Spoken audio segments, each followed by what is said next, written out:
This message is for pastors who are quickly to catch witches or identify witches inside their church or outside their church.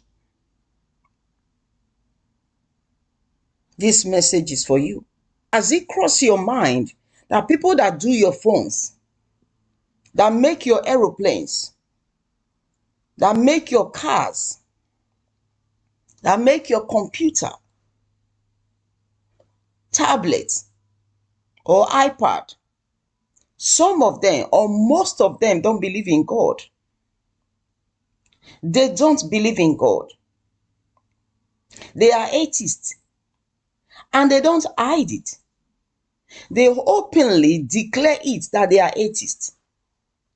Some worship wood, stone, animals, name it. The God that is made with my hands, they bow down to it. Some don't even worship anything. They call themselves the God of their lives. These people are the people that the Bible clearly says are the enemy of God. If you don't believe in God who creates the heavens and the earth, you are an enemy of God. So the makers of your phone, they don't believe in God. Yet you don't call them witches. You look to them as a saint. You look to them as good. But the poor people that will come into your church, the poor people that will come into your church is the people that you call witches or wizard. Those who are helpless, who have no one to help them, who don't have connections, who cannot lie, cannot manipulate, who are not greedy. But they've been brainwashed that they need to come to a building to see God. When the Bible says that God is not in a tent built with my hands. When the Bible says that God now lives in the heart of a man. Ignorant people lure them into your church and begin to accuse them of witches and wizards. Or someone come to you for prayer. All you will do is that, oh, those two people that live in your house, those your neighbors, they are witches and wizards. They are behind your problem. Your mother-in-law is your problem. She's the witch.